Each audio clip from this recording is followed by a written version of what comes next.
Hello, my friends. Good morning. Welcome to the Morning Devo with me, Beau. It is July 8th today, and we are going to be in Exodus chapter 4. And if you've never joined me on the devotions, this is a devotion that actually goes through the entire Bible. It's amazing how few people have actually gone through the entire Bible, have read through it, kind of thought through it. Sometimes people will just kind of rip through it in their reading and not get anything. And then there's people that start off and they kind of get stuck and then they stop. For whatever reason, they might just go, oh, it's kind of boring, I don't get it, or da-da-da-da-da, or whatever it is. I ran into a genealogy, and therefore you stopped, or whatever it is. If you can believe it, I've been reading the Bible now since I was 17 years old, and I'm a lot older than 17 now. And it's just been a daily thing for me. I learned early on in my teenage years about doing devotions or meditations from Alcoholics Anonymous. That's where I first kind of heard of that kind of dedication to working on yourself, so to speak. But it wasn't until I was 17 that I actually picked up a Bible and started reading it, because I was just raised very against the idea of the Bible and kind of the God of the Bible and organized religion. I was raised more progressive, and that was my culture. That's kind of what I was in. That's parents. But ever since then, I've been just doing that daily, just going through the Bible. And I've gone through it many, many times now. This is my second time going through it on these YouTube streams. So you could always check out the archives of these at my YouTube channel, which is right there. It's the name in the top right, Beau. If you just want to go through one a day, man, you'll get through the Bible. Give it a couple years or so, and you'll be through it. You'll be stoked, and you'll actually learn a lot about our world and a lot about us in the process, a lot about you. So let's kind of get in and kind of see what we get today. So this says, but Moses protested again. And it says, what if they won't believe me or listen to me? What if they say the Lord never appeared to me? Now this is a dialogue between Moses and God. And we just got done the whole burning bush thing. And that was the last chapter. But Moses is not too into, doing what God's asking him to do, to go to Egypt, to talk to the Pharaoh. I mean, let's face it. This is why Moses was on the run. He didn't want to face the potential consequences for murdering an Egyptian. And so Moses says to God, what if they won't believe me or listen to me? What if they say the Lord never appeared to you? And he's talking about the Hebrews. What if the Hebrew people don't listen to Moses? What if, even though he's supposed to go to them and say, hey, guess who sent me? The I am that I am sent me. Yahweh sent me. Use my name. Moses is very reluctant. There's a New Testament passage. It's one found in 2 Timothy chapter 1, verse 7, that says, God has not given us a spirit of fear, but of power and love and a sound mind. And boy, sometimes we need to read that passage again and again, over and over. God hasn't given me a spirit of fear. Power, love, and a sound mind. Moses, you could see, even Moses, very reluctant, is not convinced that this mission is going to go very well. And the Lord asked him, what is that in your hand? A shepherd's staff, Moses replied. Throw it down on the ground. So the Lord told him. So Moses threw down the staff, and it turned into a snake, and Moses jumped back. Then the Lord said to him, reach out and grab its tail. So Moses reached out and grabbed it, and it turned back into a shepherd's staff in his hand. Perform this sign, the Lord told him, and they will believe that the Lord, the God of their ancestors, the God of Abraham, the God of Isaac, the God of Jacob, really has appeared to you. So there needed to be some proof, some evidence, some kind of sign that pointed that this truly is the work of God. And you can see that a desperate situation requires, in a sense, great action on God's part. A desperate situation is the Hebrew people are enslaved and have been enslaved now, not just working for Egypt, but really being oppressed by the Egyptian government for many, many years, hundreds and hundreds of years. And they need deliverance. They need to be set free. God has promised them a land. They need to get out of Egypt and go to that land. But are they really going to believe Moses if there's no sign? If there's no something that really shows that, yes, Moses, we need to listen to Moses. Meaning, Moses wasn't a guy just on his own that would have been convincing. If Moses just went to someone and just said, hey, I'm blah, blah, blah, I'm Moses, it wasn't like they all were going to go right on. And so a great sign was needed. Sometimes we think, man, I need a sign, I need a sign, I need a sign, I need a sign. And the greatest sign, by the way, if you've ever wanted a sign, is that Christ has come. This is the verdict, right? That light has come into the world. Talk about a sign, right? Light has come into the world, meaning the Messiah has come to the world. That is the greatest sign of them all.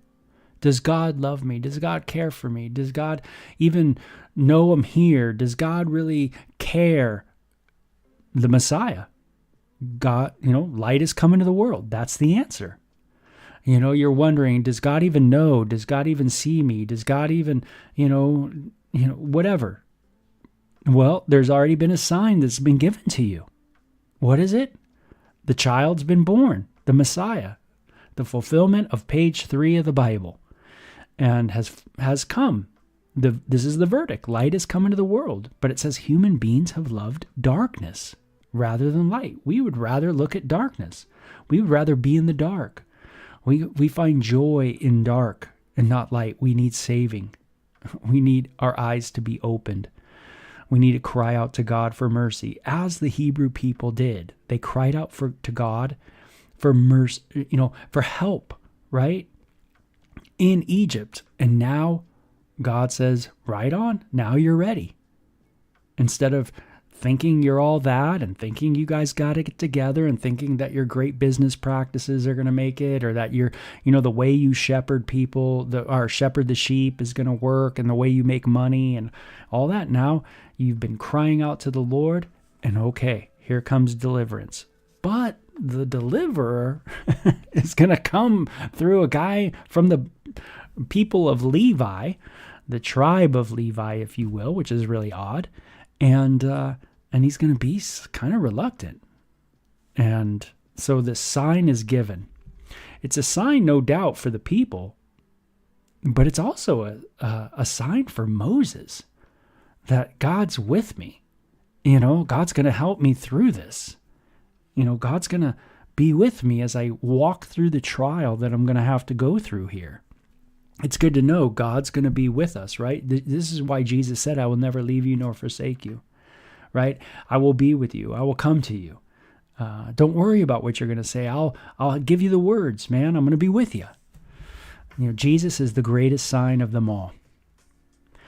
And he says, perform the sign. They will believe. And verse 6 says, then the Lord said to Moses, now put your hand inside your cloak. So Moses put his hand inside his cloak, and when he took it out again, his hand was white as snow with severe skin disease, like leprosy kind of stuff. Now put your hand back into your cloak. So the Lord said, so Moses did put his hand back in his cloak, and he took it out. When he took it out, it was healthy as the rest of his body. The Lord said to Moses, if they do not believe you and are not convinced by the first miraculous sign, they will be convinced by the second sign. And if they don't believe you or listen to you, even after these two signs, then take some water from the Nile River and pour it out on the ground. When you do, the water from the Nile will turn to blood on the ground. So before Pharaoh needs any convincing in this narrative, the people of Israel need convincing. Isn't that interesting? Sometimes we kind of think of the Exodus of Egypt and we simply think of the signs that were given to Pharaoh. But there were signs given to the Hebrew people as well. Are the Hebrew people going to trust God and the messenger that God sends? Or are they going to reject the messenger and the message? Man, what a word today. What's our world? What have we rejected? Have we rejected the message of Jesus? Do we love one another? Do we love our neighbor as ourselves? The answer is no. We don't love one another. We don't love our neighbor as ourselves. We don't do good to others. We're not very good Samaritans. We don't love God with all of our heart, mind, soul, and strength. Man, we are a twisted, bent generation. And it's not just our generation. Even after the flood, what does God say to Noah? Hey, from your childhood, you guys are bent. You're bent to do the wrong thing. Man, you're filled with iniquity from your wee lad days, So true. But it's interesting. Who's going to trust God? Is the Hebrew people going to trust God? Are they going to trust the messenger? Is Pharaoh going to trust God? Is he going to trust the messenger? It's the same thing in the world today. Is the world going to trust the message? Are they going to trust the messenger? Who are they going to trust? Who is the people trusting? Who are you trusting? You trusting Donald Trump? Kamala Harris? Joseph Biden? Bill Clinton? Ronald Reagan? I mean, who are you trusting? Who are you putting your faith in? And what can they do for you? It's big questions, right? But Moses pleaded with the Lord, "O Lord, I'm not very good with words, and I've never been. And I'm not now. Even though you have spoken to me, I get tongue-tied and my words get tangled." The Lord says to Moses, "Who makes a person's mouth? Who decides whether people speak or do not speak, hear or do not hear, see or do not see? Is it not I, the Lord? Now go, I will be with you as you speak, and I will instruct you in what you say." But Moses pleaded again, "Lord, please send anyone else." Then the Lord became angry with Moses. "All right," he said. "What about your brother, Aaron the Levite? I know he speaks well, and look, he is on his way to meet you now, and he will be delighted to see you. Talk to him and put the words in his mouth. I will be with both of you as you speak. I will instruct you both in what to do. Aaron will be your spokesperson to the people. He will be your mouthpiece, and you will stand in the place of God for him, telling him what to say, and take your shepherd's staff with you, and use it to perform the miraculous signs I have shown you." Wow. You would think that, you have a miraculous thing like putting your hand in your, jacket and taking it out and it become leprous. And then you put it back in your jacket and you take it out and it's all healed. Or you have your hockey stick and you throw your hockey stick on the ground and it becomes a snake. And then you pick up that snake and it becomes a hockey stick again. I think that would be pretty radical. I think that would give you some little bit of confidence of like, hey man, I think God's with me. You're talking to the deity. There's a bush that is in flames and a voice is coming out of there. And now, you would think like, oh man, I'm going to go do it. But think of what is, the fear that is handcuffed this man Moses. All of that. And you still are like, nope. You know what? I got a mouth problem. Can't go. Sorry. You're going to have to ask someone else.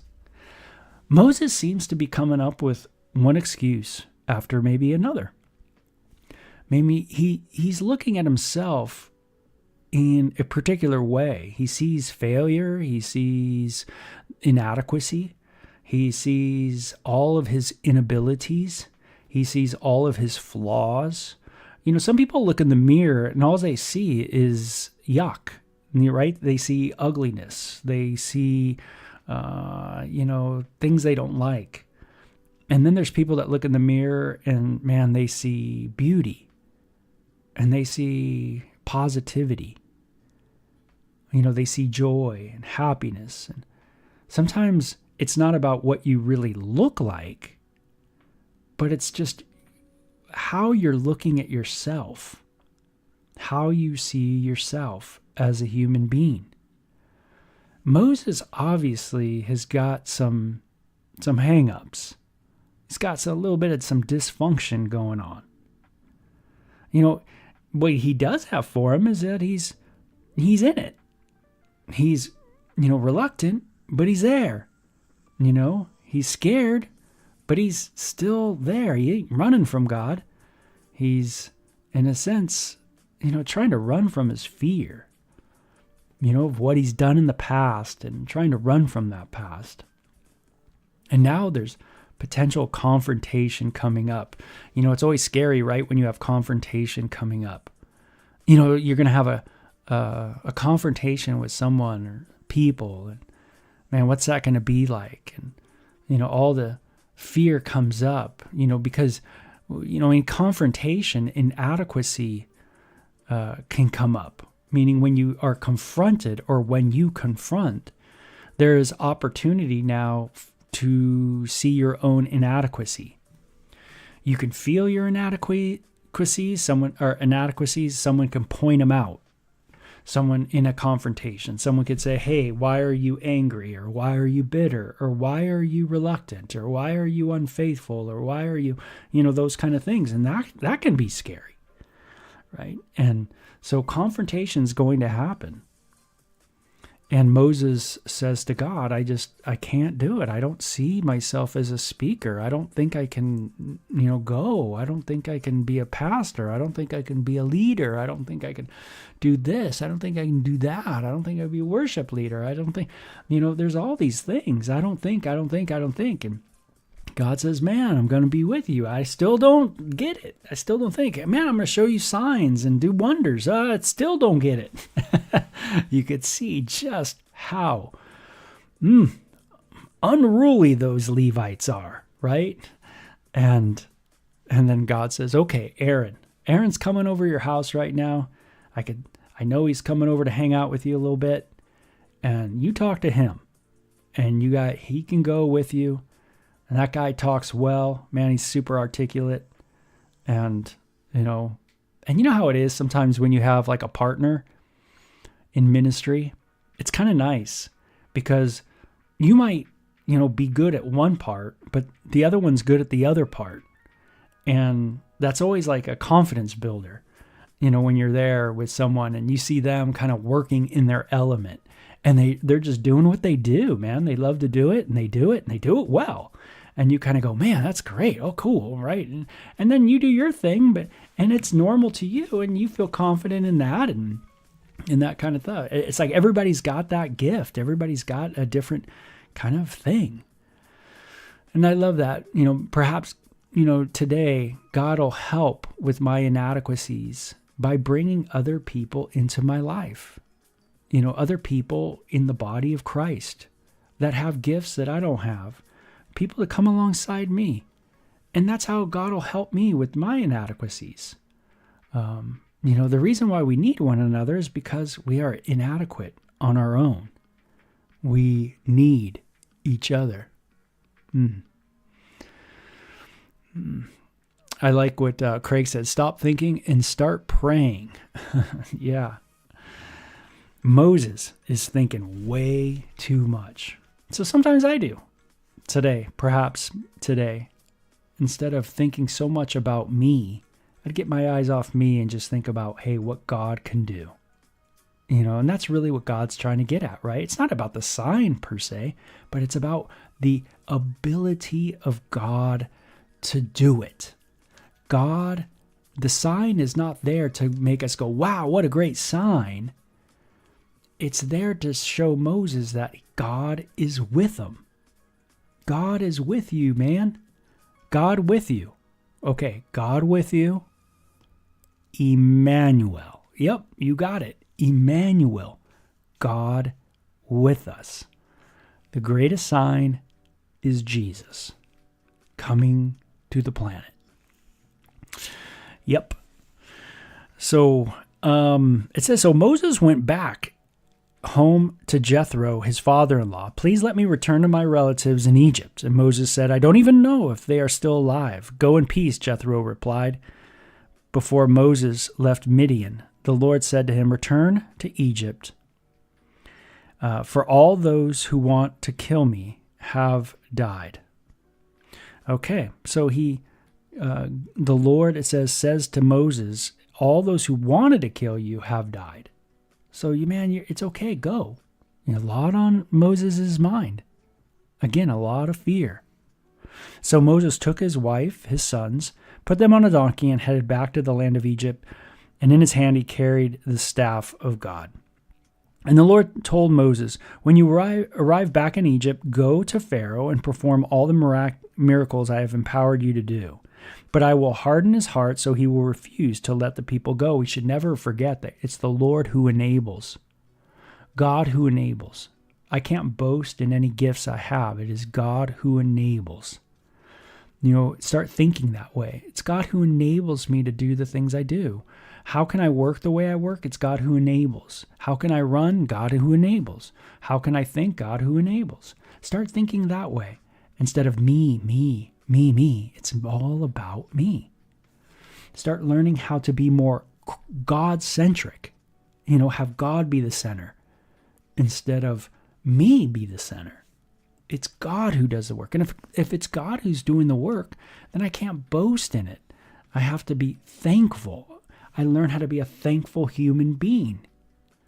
See, if it's all you, then what's there to be thankful for? It's you. I thank myself for being me. But thankfulness comes from the understanding that there is an enabling of something outside of you that is giving you strength and courage and joy. And so you can be thankful. Yeah, in a world that is totally atheistic, there will be no Thanksgiving. In a world that is totally atheistic, there will be no Thanksgiving because there's no one to give thanks to. Or if there is a Thanksgiving, it will be more of like a political Thanksgiving. We thank the government for the money that has been given to us to eat, things like that. But there's not going to be no thanking really anybody for anything because it's really just about you. It's no longer anybody enabling you, i.e. God. And believe me, God's a much better father than any government could ever be. Who is enabling you? Who has given you the gift to do what you do? And and then it says, verse 21, and the Lord told Moses, when you arrive back in Egypt, go to Pharaoh and perform all the miracles I have empowered you to do, but I will harden his heart so he will refuse to let the people go. And then you will tell him, this is what the Lord says, Israel is my firstborn son. I command you, let my son go. Now, Jacob obviously wasn't the firstborn son, but you could see what firstborn is meaning here. Firstborn in the Bible is a technical word, it's used to mean preeminent. The preeminent one. Israel is the preeminent one.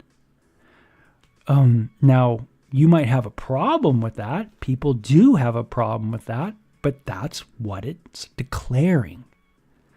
Israel, Jacob, the tribes of Israel. They are the preeminent one, like the firstborn son.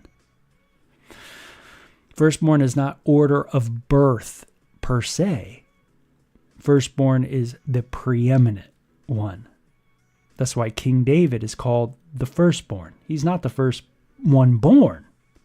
That's why Ephraim is called the firstborn, though he's not the first one born. That's why Israel, Jacob, is called the firstborn, but Esau is the first one born. I think you get it, right? My one and only son, Abraham, says to Isaac, though Isaac is not the first one born. And when it says in the New Testament, Jesus is the firstborn, it's not saying he's the first one born of God, like he somehow had a birth. No, it means he's the preeminent one. He is the preeminent. It's about him. And so it says, Israel is my firstborn son. I command you, let my son go so he can worship me. But since you have refused, I will now kill your firstborn son. Wow, you're to say that right off the bat, Moses. You're to give him the overview. Hey, Israel is my firstborn son. But if you do not let my firstborn son go, then guess what? Your firstborn son is going to be judged. On the way to Egypt, at a place where Moses and his family had stopped for the night, the Lord confronted him and was about to kill him. But Moses' wife Zipporah took a flint knife and circumcised her son. She touched his feet with the foreskin and said, "Now you are a bridegroom of blood to me." When she said a bridegroom of blood, she was referring to the circumcision. After that, the Lord left him alone. Now, check this out. It says, on the way to Egypt, at a place where Moses and his family had stopped for the night, the Lord confronted him and was about to kill him. But Moses' wife Zipporah took the flint knife and circumcised her son. Wow. Before Moses could go and do the work, he needed to get things dealt with. He needed to deal with what God had already kind of, told the people to circumcise. Something that was given to Abraham and the descendants of Abraham. This sign of circumcision. That you truly are part of the covenant of Abraham. And this sign is circumcision. It was a sign of the miraculous birth through Abraham and his wife and having their child Isaac. And every time these males, Hebrew males, looked at themselves and changed their clothes and took a shower and bathed or anything like that, they would remember that they were circumcised. And they would remember, oh man, that's right, we're descendants of Abraham. And they had a miraculous birth, and a child was born named Isaac. And they would remember the covenant of God. Moses was told to, hey, you should be doing this. And obviously there was a reluctancy on Moses' part. And this seems to be a theme in Moses' life. A kind of, a timidity. And Zipporah does the circumcision herself on her child. And she has a few choice words to say to her husband as well. Ooh, family matters. They can be tough, can't they?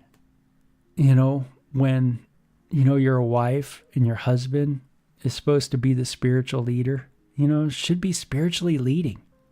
The husband should be, making the steps forward to lead the family, but he doesn't. And then the wife has to pick up that mantle and kind of go, right? She's got to do it. And she does it. Zipporah does it. she's bummed at Moses for sure. And the Lord said to Aaron, "Go out into the wilderness to meet Moses." So Aaron went and met Moses on the mountain of God, and he embraced him. Moses then told Aaron everything the Lord had commanded him to say, and he told him about the miraculous signs the Lord had commanded him to perform. So remember, they're at the area of Sinai. And the Lord and Aaron returned to Egypt and called all the elders of Israel together. Aaron told them everything the Lord had told Moses, and Moses performed the miraculous signs as they watched. Then the people of Israel were convinced that the Lord had sent Moses and Aaron, and they heard that the Lord was concerned about them and had seen their misery. They bowed down and worshipped. So Moses, before he gets there, he's got to get his house in order. Maybe I need to pray today, God, help me as a man, as a husband, to lead my family properly. Am I a person who says I'm going to go serve the Lord, but really I haven't, there hasn't been a real circumcision, meaning there hasn't been a real entering into the covenant myself. How many parents are like that, where they themselves haven't entered into a genuine born-again relationship with Jesus, but yet they want their kids to do that. But they themselves haven't committed their lives to the Messiah. Everybody's committing their life to somebody. So, if you think, man, commit your life to Jesus, I don't want to do that. Well, you don't have to do that, but you're going to commit your life to somebody. Who are you going to commit your life to? That's the question. Moses running out of fear, running on, insecurity, running on all these things. And it's just running his life. And God says, you know what, Moses? We're going to deal with this. We're going to deal with this now. We got to take care of some matters. Is it okay for God to take a life? Can the deity take a life? And in the scripture, God certainly has the prerogative to give and to take away. He is the one who can make an ear, and he can make an eye, and he can remove an eye and remove an ear. And he can do what needs to be done.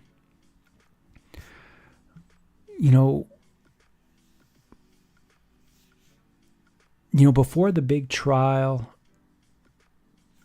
goes, that we are a part of in our life, and the big things that are going to happen in our life, like big trials, difficulties, challenges, especially the one called dying, that big challenge. There's going to be moments where God is going to have to focus us. And God's going to have to say, hey, this is, I am the God who knows your body better than anybody. I know how to make it well, and I also can make it fail. That God has that power. He is all powerful. And I'm going to have to get my mind to be able to be focused on that. That God has the power, and he knows when this body's going to fall apart. He not only knows, but he understands that there's something that God has created, something greater for me than this body that I'm in right now. That he has a place for me. Jesus says, I go and prepare a place for you, that where I am, you will be also. Do you believe me? Do you trust me?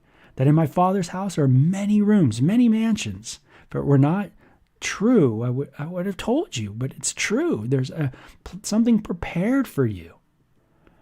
And am I going to trust God? Am I going to trust him to know that, hey, you know what? I want to know that I'm in that covenant before I take a step forward, before I go any further. I want to know I'm there, and I'm ready for that future that he's got for me. Knowing that, yeah, he could heal this body, but the body this body's just going to fade. He's going to give me a new body, it says, something that's not going to fade, something that's not going to wither away. I want that body. I want to be about the business of that body. But in order to have that faith and be directed in the right area, I'm going to need God to sit me down and say, hey, Beau, are you okay? Are you ready? And I want to be ready. Man, God talking to Moses, hey, Moses, I could take your life, man. I could take your life right now. And we're going to deal with something. We're going to get you focused. And he needed his wife's help for sure. A helper, a helpmate. Anyway, what a neat chapter. One on a lot of reluctancies, a lot of timidity. And like the Bible says, God has not given us a spirit of fear, but of power, love, sound mind. And that Jesus is the greatest sign of them all. And, he is the one that we know is with us. Emmanuel, God with us. And that we could trust that he's going to get us to that promised land that he has for us. But we need to be in that covenant. We need to be focused and in it. And so we see some good things here. We see some Jesus things here in the chapter. So, okay, you guys take care. And we will talk to you later. Bye-bye.